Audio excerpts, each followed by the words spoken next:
Coming up, I'm going to be talking about Morbius being delayed again, plus could there be a second season of Behind the Attraction, plus much more. But before we get into any of that, make sure you do hit that subscribe button to keep up with the latest Disney Plus news. Hi everyone, it's Roger here from What's On DisneyPlus.com. It's Tuesday, it's time to jump into some of today's big Disney Plus news, and there's quite a bit of it today. It's almost as if everyone's gone back to work and we've got some announcements to make.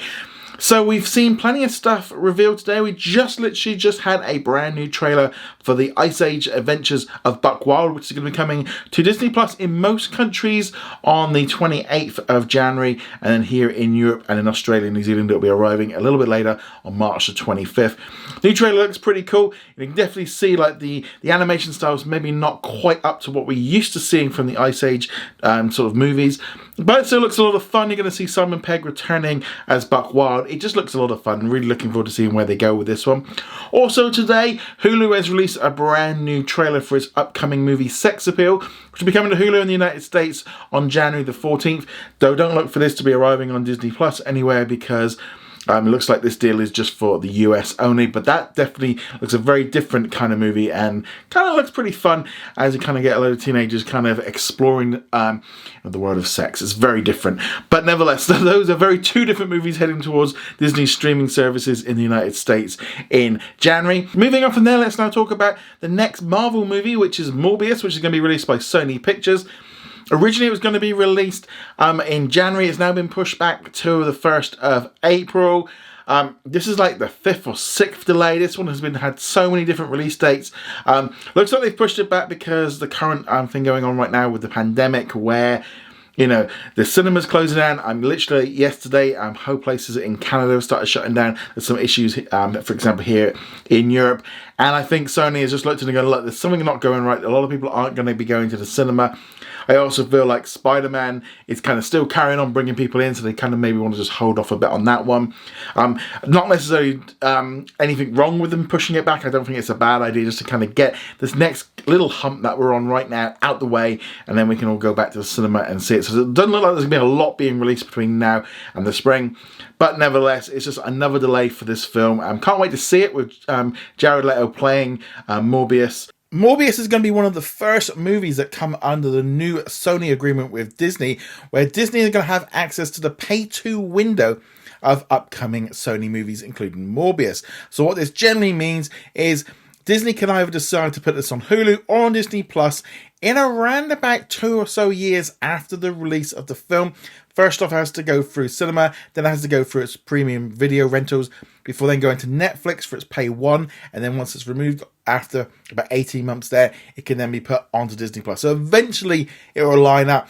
It's just going to take a little bit longer to arrive on Disney Plus in the US. Internationally, there is no deal currently in place, so Morbius won't be heading to Disney Plus anytime soon.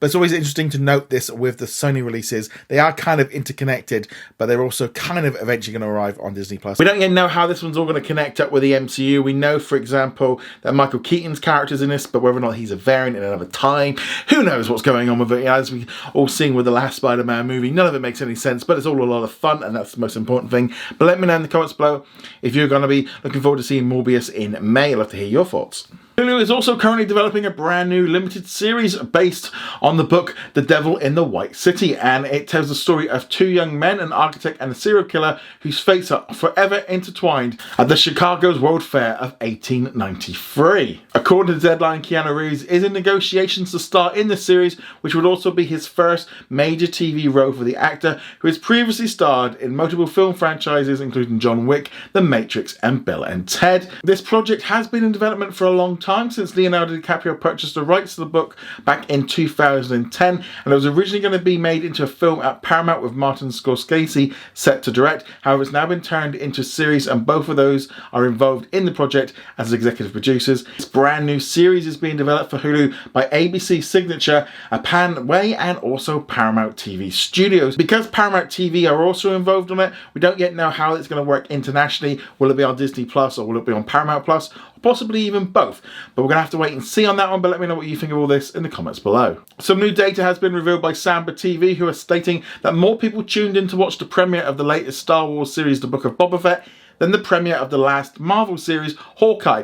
In the first 5 days that they were available, Hawkeye was able to pull in 1.5 million US households, while The Book of Boba Fett over the same time period of its first 5 days, pulled in 1.7 million households, which means it's basically about 13% up on Hawkeye. Now, whether or not Thanksgiving had a little bit of an impact on that, who knows?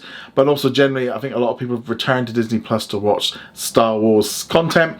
Not a bad thing. We've also got an update for you guys on a possible second season for the Disney Plus original series Behind the Attraction. So this one was released last summer. We had 10 episodes looking at some of the classic attractions at Disneyland and Walt Disney World. I really enjoyed it. Looks like we might possibly get a second season, because recently one of the series producers, Danny Garcia, spoke with Collider and went on to say, "No, we have ambitions to do more. We love our partnership with Brian Von Weiss, and we love that Disney really loved that partnership with us in terms of telling the stories, and I think the fans really appreciated it. I think there's such admiration and just nostalgia attached to those iconic Disney rides, and there's so many great stories behind them, and there's so many great stories behind them all. That is a space that we'd love to continue to play in, and I know Disney were really happy with the reception it received, so we 100% have plans to do more storytelling in that space." Now, there's lots of attractions that they could cover in this second season. You could have things like Big Thunder Mountain. You've also got Pirates of the Caribbean, a whole host of different attractions around the world. To me, it just feels like something they could do. I know a lot of people kind of preferred the Imagineering story over Behind the Attraction, which I can see. I kind of feel the same way really about them two shows in particular. But I do think Behind the Attraction had a certain style that does appeal to a large audience. Looking at some of the comments on yesterday's Disney Plus news video, I saw a comment from DJ Neon where he went on to say, "I think Disney should buy the Chipmunks rights and property." Now, I definitely agree with this one. I think the Alvin, Simon and Theodore would be a great fit among Disney. And obviously, you know, we've got all the different movies, and maybe we can get in some series and we can bring in bits and pieces for Disney Plus. It definitely feels to me like a perfect way of bringing in some characters into the Disney universe that we might not have seen before.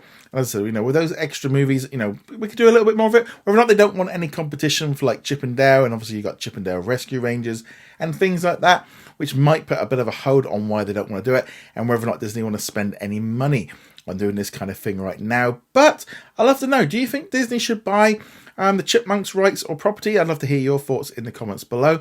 Recently on the community feed, I asked you which Marvel Disney Plus original are you most looking forward to watching this year, with 25% of you saying that you are looking forward to She-Hulk, 15% Miss Marvel, and 60% of you looking forward to Moon Knight. And I can completely agree with that. Moon Knight is definitely the one I'm looking forward to the most.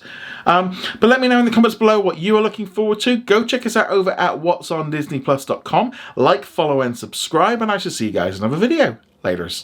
I'd like to thank all of our Patreon and YouTube channel members for their support. You can become a member from as little as $2 a month, and you get access to our weekly Q&A and much more.